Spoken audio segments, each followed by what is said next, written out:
Good morning, everyone, or afternoon, or whenever you get a chance to watch this. I am Alex Wilson. If you don't know me, I'm an architect, and I was going to do a little discussion on the wellness of the home and how architecture affects that, and speak to that, and also keeping it personal to how you make a better home, both spiritually and just how you move throughout a space. It's something that in school we talked a whole lot about, and I think that not a lot of people understand what an architect does. So I think this is a good opportunity for just some discussion, and also just to start out, feel free to reach out and talk to me about it, or however you'd like after you're done watching this video. Hopefully it's not too boring. It's something obviously I'm very passionate about, but not everybody cares as much. But it's a architecture is really unique field to be in, and it's a impactful field. You don't realize how much design is around you. A good book out there is a book called just Bad Design. Is all around you. I think that's the title. I'll clarify it, but it's basically about things, small things that you touch every day that you realize and get frustrated by. That's probably bad design. Things like the push and pull on door handles, when you know that you go to push a door and it's a pull door, well, then the handles probably should be telling you that without you thinking about it. So that's a really small example, but it's a great example. And it's a design feature, and that's industrial design, but architecture does that a lot in your home. So I don't know if anybody would have this situation where your dishwasher's on the wrong side, or something as simple as like the refrigerator, and you get the veggies out and you gotta wash them in the sink, but then you drip water everywhere going from here, there, and yonder. It's a really small thing, but it's something that when we're designing a home or doing a kitchen, we think about how people move through a space. So to start out with, the first thing is that architecture is about designing the space that people use. It is not just the structure. We don't. Well, we do. We have to know a little bit of everything. We want to know that, but how people move and use a space and how they experience a space is probably the most crucial part of what we do, and that's the value of an architect. Um, that's what we bring to the table. You know, in Alabama, it's not required to have an architect to build a house. Um, I've had quite a few friends ask, and they say, "Oh, we want you to do house plans and do all this." And I said, "Well, do you already have house plans? I mean, I'd love to review them and say, you know, here's all these little points where these plans were drawn by someone who is like, well, here's a really nice space, but it doesn't work very well."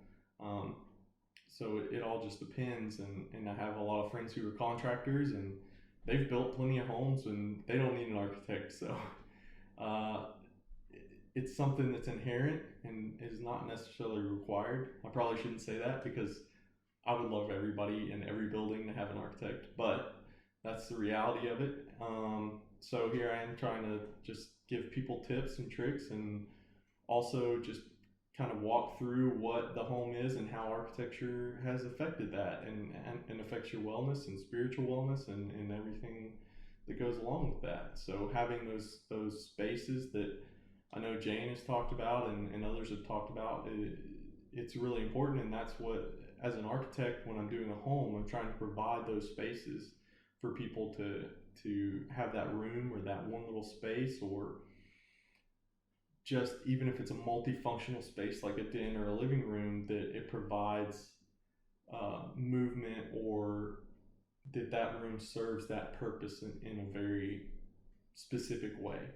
So to start out with, kind of the meat of this is that there's things called Levitt homes.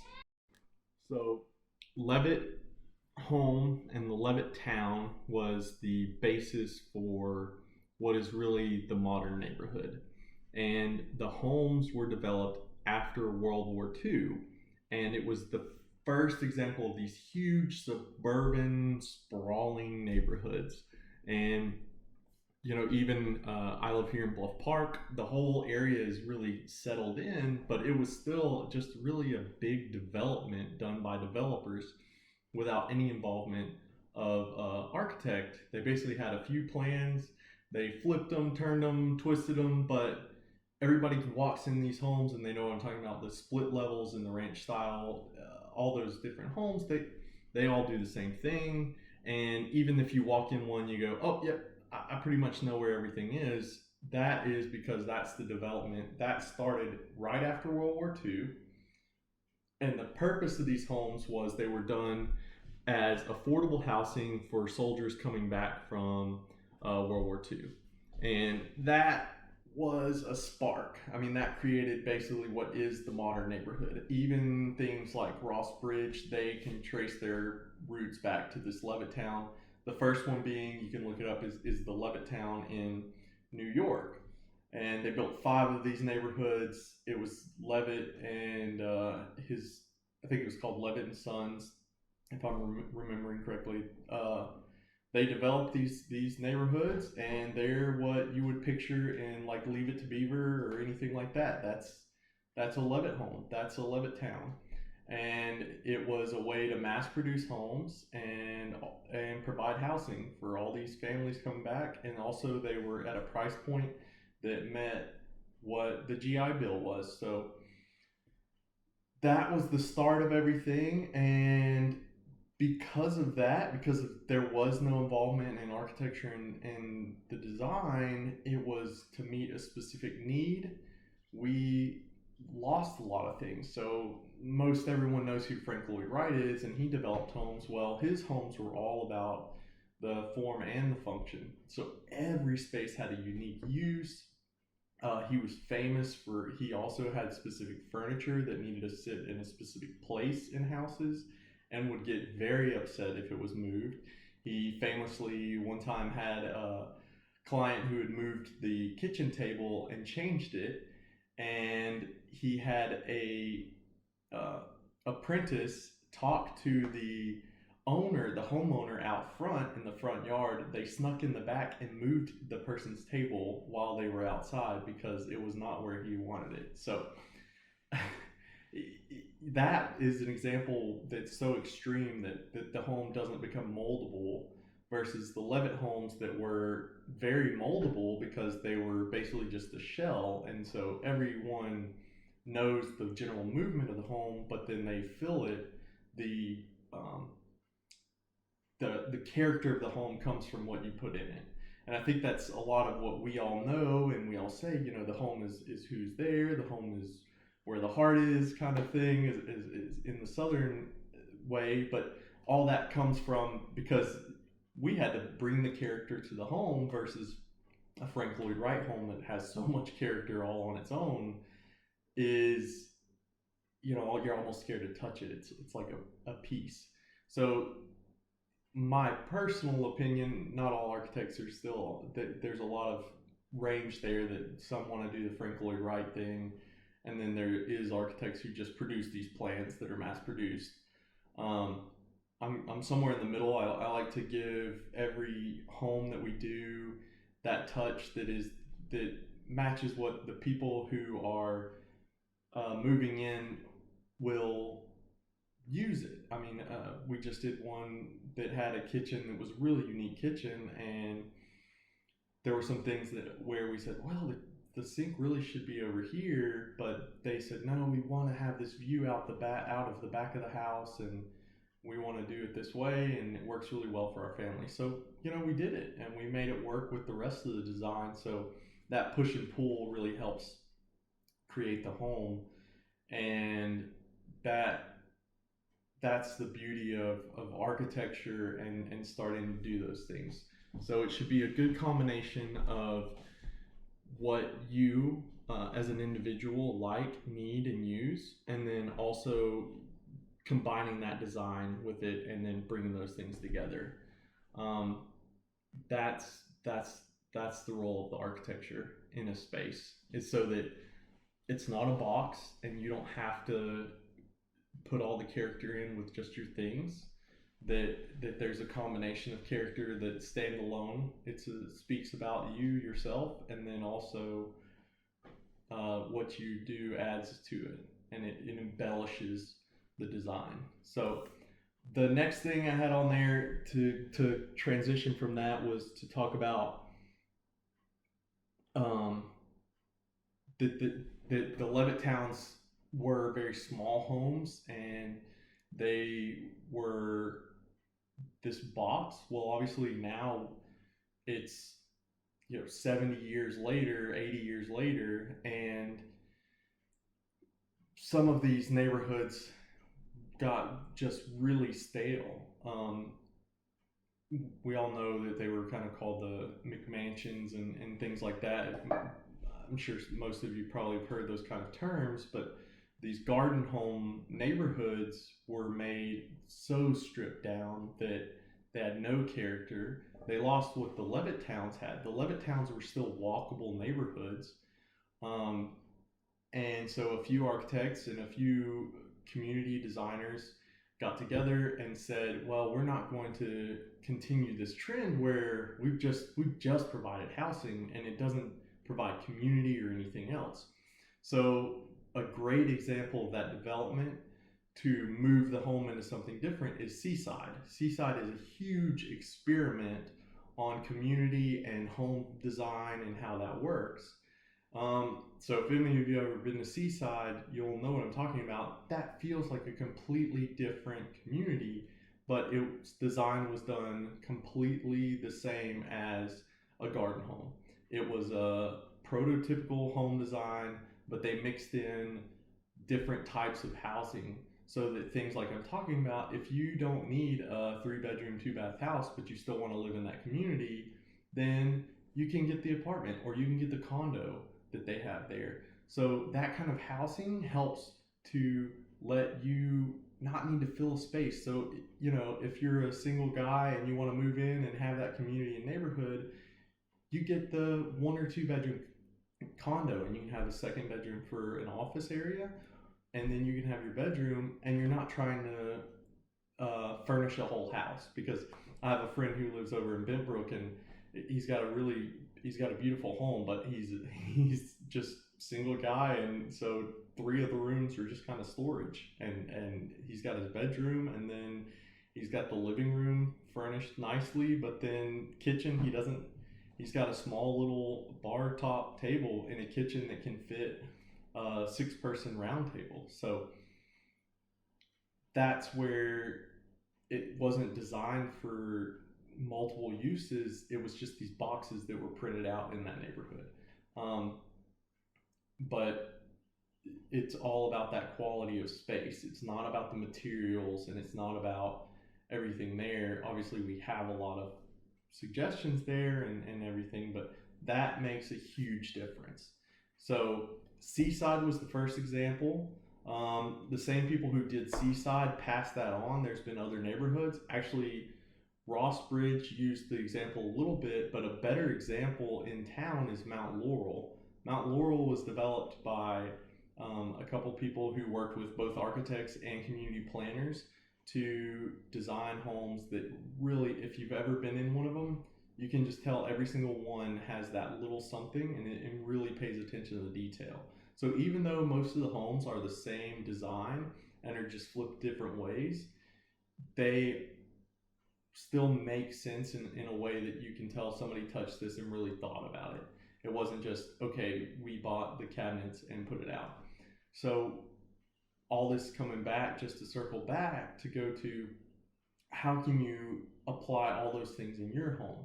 Well, depending on where you live, you can take small things like that and start to develop it with your own furniture. And like we've talked about with the architecture, you can still apply those things in your own home. And then as you start to develop an idea of what your home is, or if you make renovations or change things, you can do small things like just sizing the table or sizing something for a room.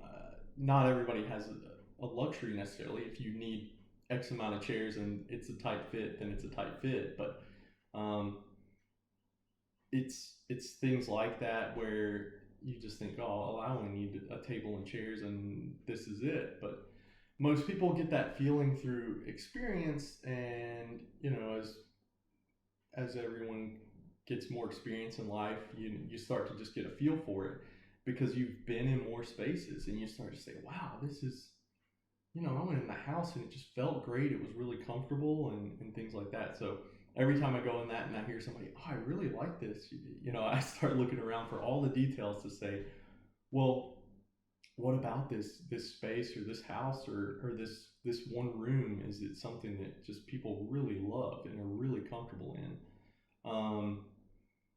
I talked to Jane a little bit about how we studied a lot of spiritual spaces, as in like chapels and things like that. Tadao Ando does one of my favorite.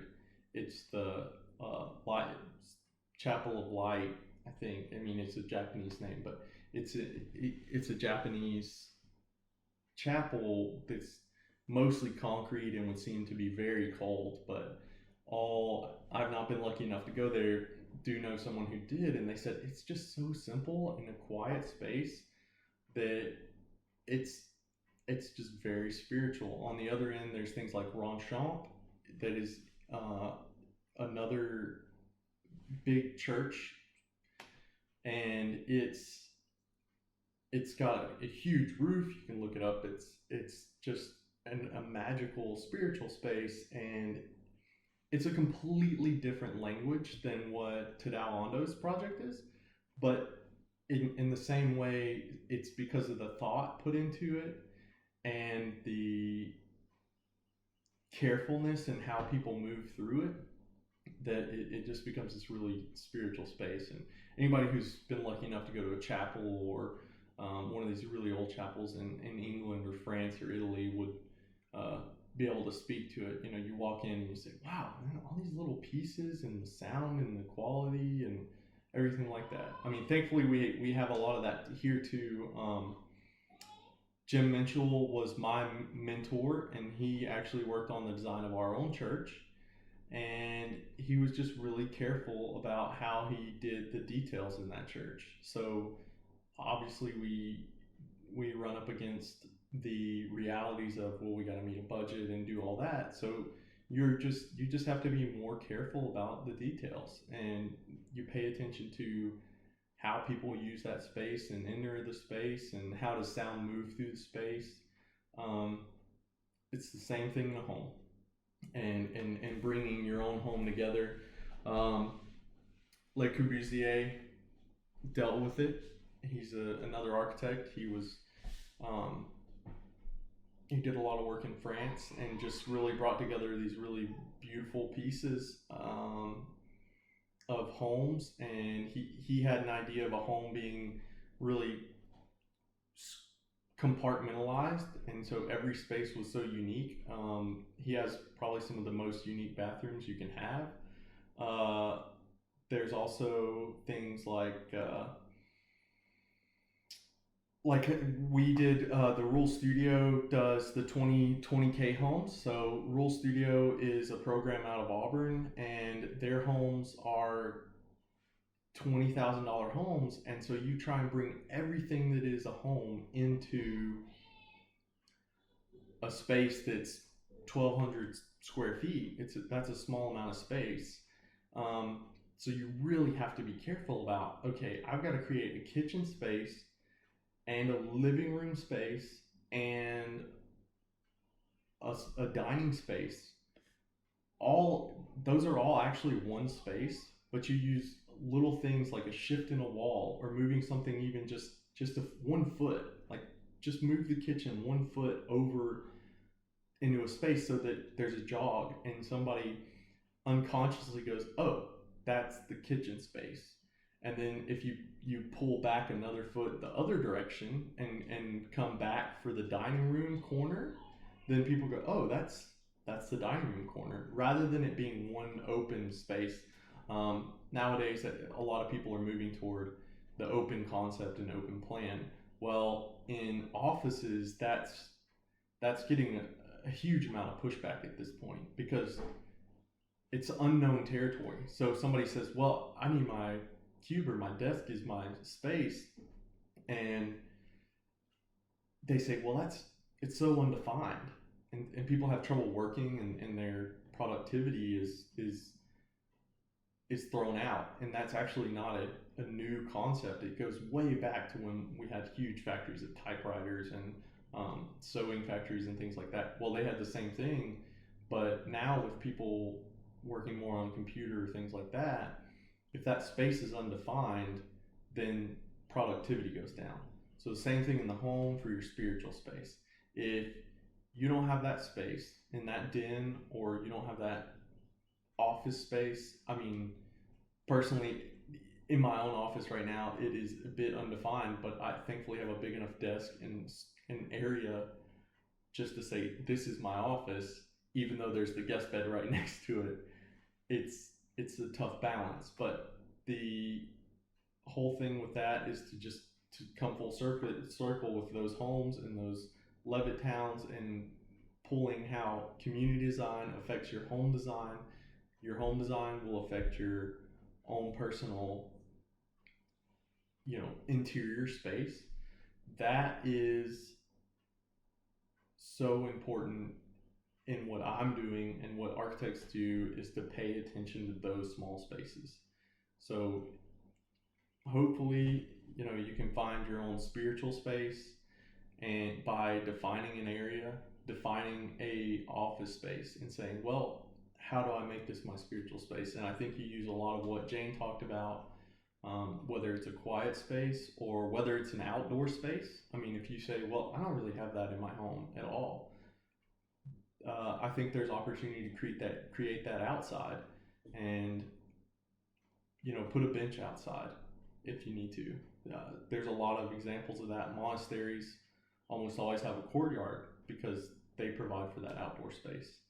So I know that's a lot of rambling, and hopefully this is just a small moment. And I told Jane I can do a part 2 and zoom in on any one piece, but just wanted to kind of talk through and give an introduction into what architecture is and how that works. So hopefully this helped, and any overlays or questions you can direct toward me. So thanks. It's Alex Wilson again, and I appreciate everybody just listening to me ramble for a little while.